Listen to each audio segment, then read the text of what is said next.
aking munting channel, Dreads TV.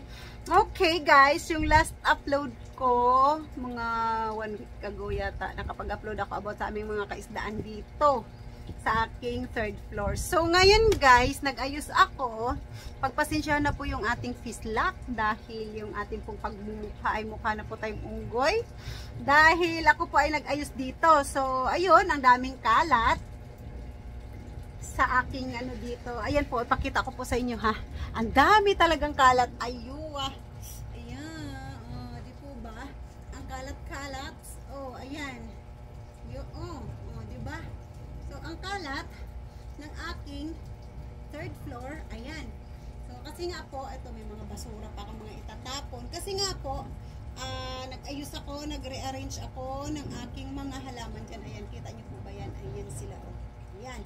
So, dahil nag-ayos ako ng aking mga halamanan, isa po ito siya sa aking nakita at sabi ko nga kailangan na siyang i-repat or kailangan ko na siyang anihin kasi itong ano na ito ay sobrang mahal po ito ngayon. Bibili ka po ng 5 piso ngayon nito ay napakaliit lamang po. Okay, so kung ano man po ito, ipapakita ko po sa inyo. So tara, let's go! Okay, so ito siya guys. Ito nga po yung aking sinasabi na kailangan ko na siyang anihin. Ayan, yung akin pong luya or ano tawag dyan sa English? Ginger po ba? Ayan, so yan po. Tignan nyo po. So, ang kanyang ano po, ang kanyang tawag nito ay gabok na. Ayan nagkukusa na nga lang pong nagtatanggalan. Nasa isang ano lang po kasi ito, nasa isang sulok lang po doon, nandun sa sulok po ito nakalagay. So, hinayaan ko lang siya. Akala ko nga dati ito namatay na siya, so sabi ko hinayaan ko na lang siya dyan. Pero nung nagumpisa na po ulit, na umulan, ayun, kita nyo po ang dumi pa ng kamay ko kasi ako po ay nagpunla na naman po ng mustasa at saka pichay. So, ayan, nakita ko nga po siya, nung ipinwesto ko na po yung pichay ko, nakita ko nga po ito na ang dami na pong ang dami pong laman. Ayan po, naglabasa na po yung kanyang mga laman. Ayan, kita nyo po ba? Ayan, diba? So, hindi na ako bibili ng luya, guys. I have luya na in my garden. Char. Ayan, so, ngayon, ang gagawin ko po dyan ay akin po siyang aanihin na at yung mga may tubo, itatanim po natin siya ulit. So, hahanap tayo dahil since bulok na po itong mga pinagtaniman ko na ito, hahanap po tayo ng pwede nating pagtamnan ulit dito. So, come on, let's go. Atin na po itong tanggalin. Okay, let's go. Tara po. Okay, so ayan, tinanggalan ko na nga po ito siya ng mga tawag nito, mga damo-damo. Damo-damos, yan. So, ang gagawin natin, paano ba? Hindi ko alam kung na-upload ko po yung first time kong pag-ani ng aking mga luya. Actually, pangalawa na to Pangalawa na to na ani ko ng luya. Pero, ngayon ko lang po yata ito siya ano talaga ang pag-upload neto, pero sige lang po, sana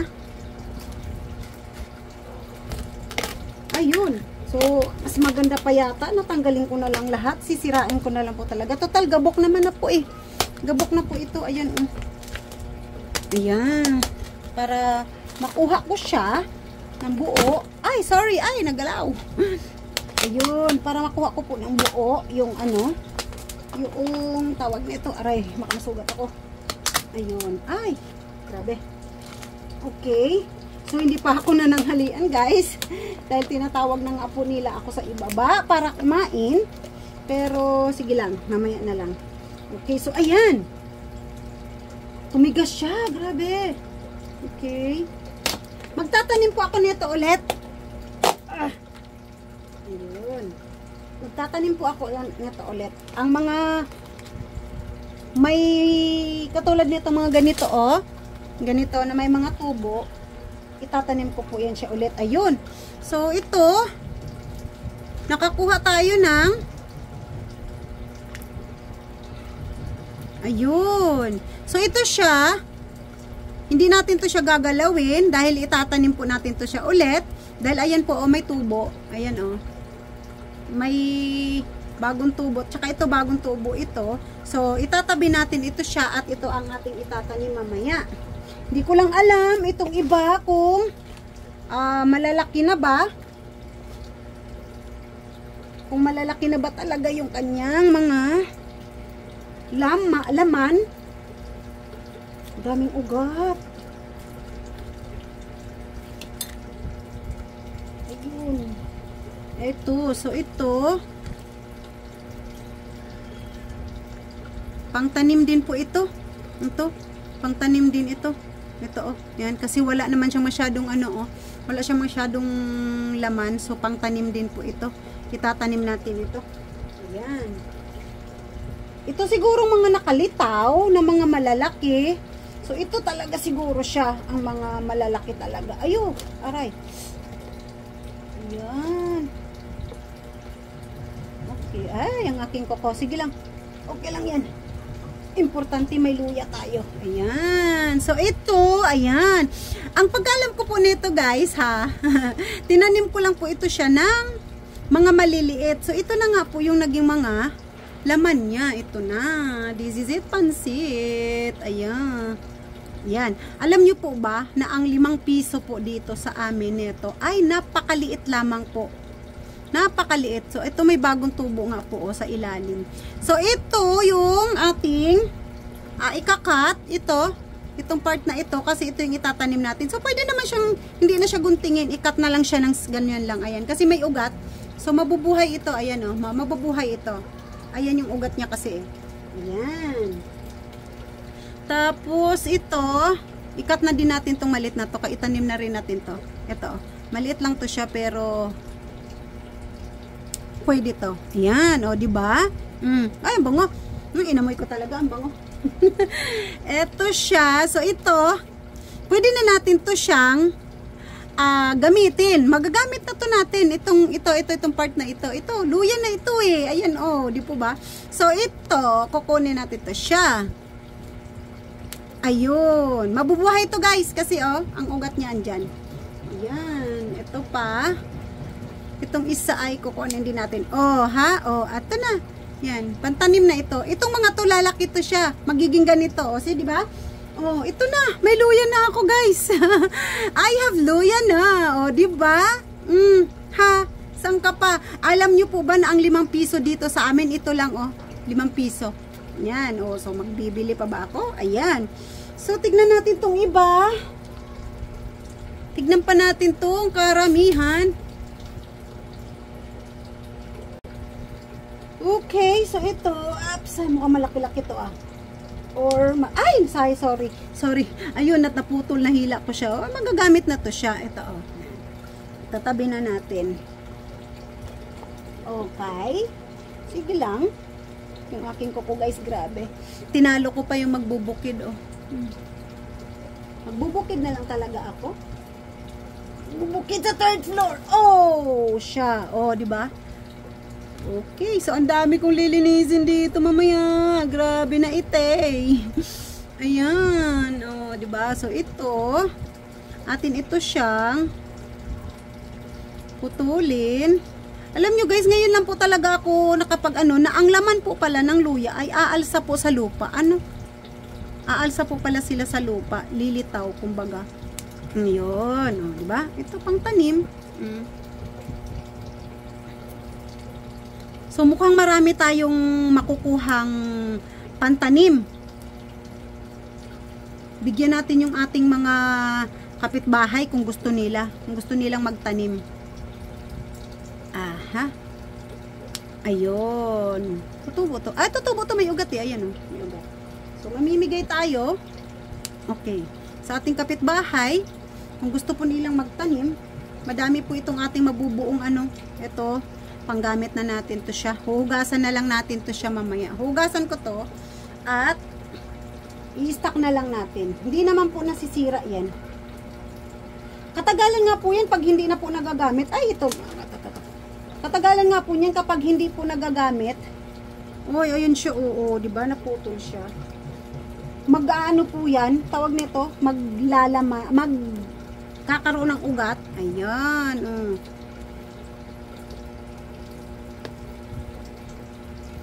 Ito siya ay may 4 pa na pwedeng itanim. Ayun. O, diba? Ang mga tinanim ko lang din ito, guys, mga ganito lang din, oh. Mga ganito lang din mga tinanim ko. Kasi harvest ko nga po siya. So, yung mga naano ko na, ay tinanim ko. Tapos yung naging laman niyang iba, yun, ang ginagamit namin. So, ayan. Ayan siya, oh, di ba? Uy, gosh, oh. Ito, tanggalin natin to. Yan, mabubuhay lahat yan, guys, kasi may ugat.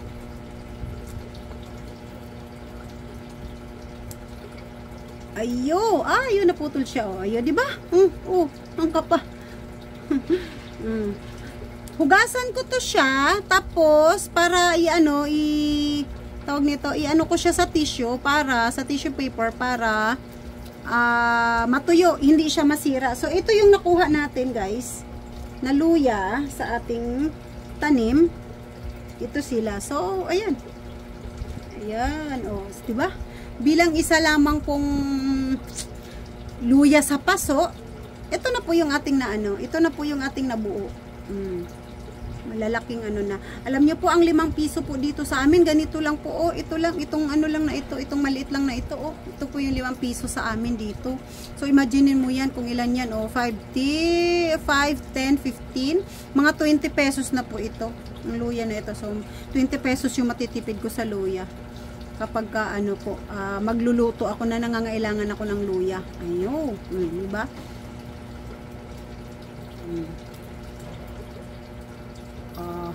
So kung may gusto ng luya sa kapitbahay, o di pamigay natin, mamimigay tayo. Kasi biniyayaan tayo ni Lord ng luya, so ibigay natin yung iba. Ayan, okay. So ang nangyari ay dahil itinanggal natin sila, ito yung ating tingnan natin, baka meron pa. Ay, may bunot, char. Ayan. So, dahil kinalkal natin, atin siyang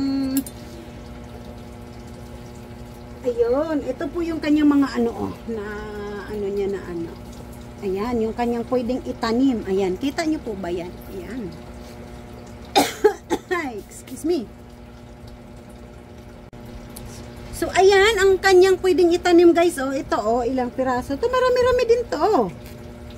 Ayan, oh, 5, 7, 8, 9, 10, o ba? 12 piraso, mga 13 kasi may maliliit. So, ayan. Ayan yung ating mga bagong itatanim. Ang bango ng luya. Eto, hindi na natin to siya tanggalin kasi maliit lang. So, pag itinanim natin to, lalaki yan. Ayan. O, yan yung ating mga bagong itatanim ngayon. So, itatanim natin yun siya sa medyo matibay nating timba dahil para hindi siya katulad naman ganito. Though actually, yung timba talaga katagalan, lulutong naman din. Pero, ayan. Itanim natin yun siya ulit. Okay, so tara, let's go, let's go. Itanim natin ito. Hindi natin ito maitatanim, hindi ko ito maitatanim lahat. Ipamigay natin yung iba. Ipamigay ko yung iba. Okay, so dahil naka-prepare na itong ating timba, dito natin siya itatanim sa timbang ito. Okay, let's go.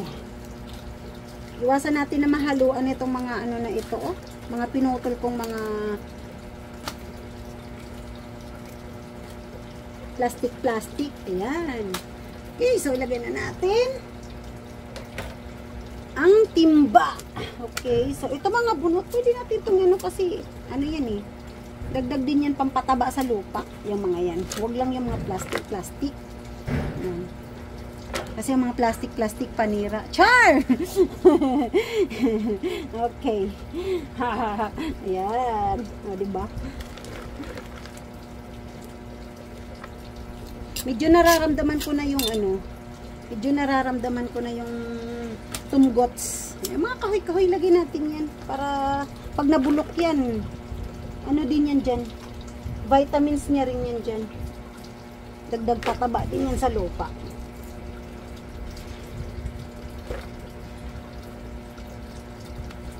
ang magbubukid sa 3rd floor. Ayun. Siguro po ano na, ay ayun, may nasamang plastic. Siguro po ano, nalilito kayo kung ano po pa talaga ang aking content. Kung alam nyo, luto or isda or ano dyan. Alam nyo po, lahat po ng activities ko dito sa 3rd floor, gusto ko pong i-share sa inyo. Kaya pagpasensyahan nyo na po ha, kung samot-sari po yung ano, samot-sari po yung aking mga ina-upload na mga video. Ayan. So, ayan. Yung ganito ka, ano, ganito kadaming mga lupa. Ganito kadaming lupa. Goods na yan kasi tatakpan po natin. Mamaya. Or dagdagan natin. Kunti lang. Ayan. Kailangan ko na ito siyang madaliin guys dahil mukhang babagsak si ulan. Ayan. Okay, so ayan. Ito na yung ating pagtataniman. So, isa-isahin na natin siyang ilagay. Kamay na lang guys. Yesterday. Ayan. Ayan.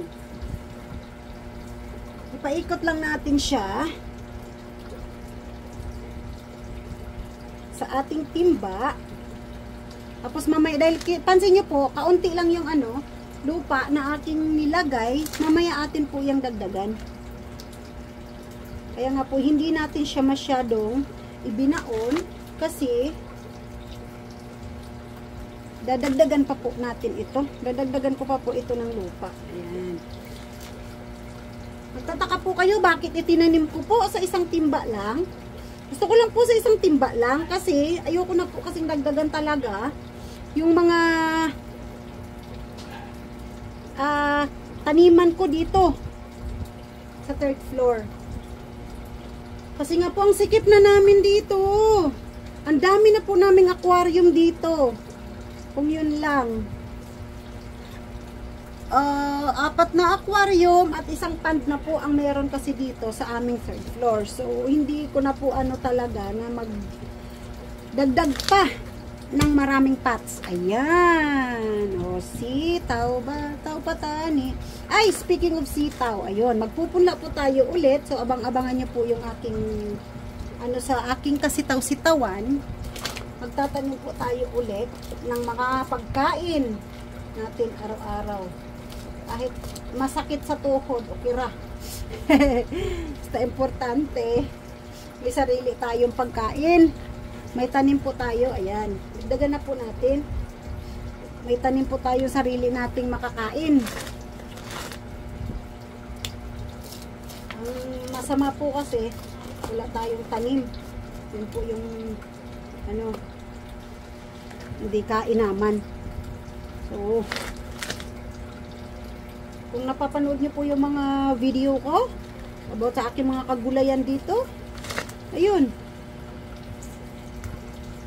sana naman naka-inspired sa mga may 2nd floor na hindi ginagamit, may 3rd floor na hindi ginagamit, at mataniman din po ninyo ng mga kagulayan. Yung akin pong ano, yung akin pong tawag nito dragon fruit, ayun, nabuhay na po siya, nagbunga na po siya. Update ko po yan sa inyo, gusto ko po i-update ko yan sa inyo, yun pong ano na siya, tawag dito, kulay pink na siya, or pink ba siya, red, hindi ko alam. Ayan, gusto ko po yun i-upload sa inyo ng ganun. Ayan. So, damihan natin ang kanyang lupa. Okay na yan. Ayan. Actually, alam nyo po, dapat ang pag-ano dito sa ano na ito, sa luya na ito, hindi po siya bubunutin talaga. Katulad po nun kanina, kung inyo nakita, lumitaw po itong mga ganito niya na luya. Yung mga laman loob niya na, lumitaw na. Kung tutusin po, hindi po siya ganun dapat. Kung ano lang po yung kailangan, yun lang po dapat ang kukunin nyo, hukayin lang siya dapat. At magkakat ka lang ng kailanganin mo. Tapos po ano lang po, kung may masama ka man po na tumubo, na parang mga ganito, ibalik lang po siya pagtanim. Ibalik lang siya pagtanim para kahit paano, meron pa din ikaw babalikan. Unlike sa ginawa ko ngayon na binunot ko po, kasi po plano ko na po talaga siyang palitan kasi nakita nyo naman warak-warak na yung pinagtaniman. So ginawa ko, as in inani ko talaga siya, as in binunot ko po talaga siya para mapalitan ko po yung pagtataniman. So kung tutuusin, itong mga to, hindi ito siya dapat na ano, nasa lupa pa lang to siya dapat para kumbaga ma-preserve pa siya, hindi siya talaga makuha lahat. Yung kukunin lang po ay yung naayon lang sa iyong pangangailangan. Katulad po ng ginagawa ko sa aking mustasa, nagpuputo lang po ako ng mga dahon kasi kung bubunutin po siya, wala ka nang babalikan. So, meron akong ilang puno pa ng mustasa, pero nakapagpunla na din po ako ulit. Kasi, matanda na po sila, nagbubulaklak na nga po eh. So, nagpunla ako ulit, siguro sa mga susunod nga araw, 4 to 5 days tutubo na yon. So, hintayin natin hanggang sa pwede na siyang ilipat ulit. So, ito, ganito. Ganun po talaga dapat ang pag-ano sa luya. Hindi po bubunutin. Pero sa akin kasi, binunot ko siya kasi plano ko na po talaga siyang palitan. Palitan ng taniman. So, ayan, nilipat ko sila dito. Tapos, itong mga natira na to, ipamigay natin sa mga gustong magtanim. Sa mga gustong magtanim, ibibigay natin to. Baka gusto din nilang magtanim ng luya, magkaroon ng luya din sila. So, titingnan natin kung gugustuhin nila. Okay, so ayan.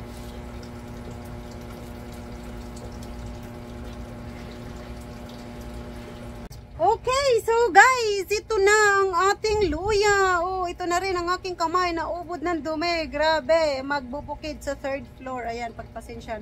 Malilinis naman yun mamaya. Importante, may luya ako. Ayun. So, ito na siya. Okay, magta-thumbnail na tayo nito sa ating luya. Ayun, luya. Hindi na ako bibili. Alam nyo po, nakaliit-liit lang po ng luya dito sa amin, 5 piso. So, pamigay natin sa kapitbahay yung iba kasi marami naman na to. So, maghihintay na naman tayo na mga ilang buwan bago magkakaroon ng laman itong ating bagong tanim.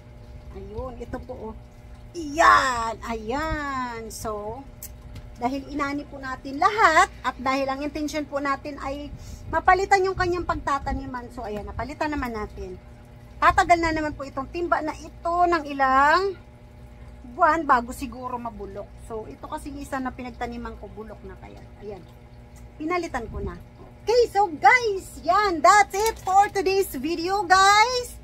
Sana nagustuhan nyo po yung mga ina-upload ko mga video. It's either sa mga halaman po or sa aming mga isda dito sa aming 3rd floor. So, sana huwag nyong kalimutang i-like at i-share at pa-subscribe na din po sa aking channel. Okay, so see you sa next video, guys. Thank you very much. Bye!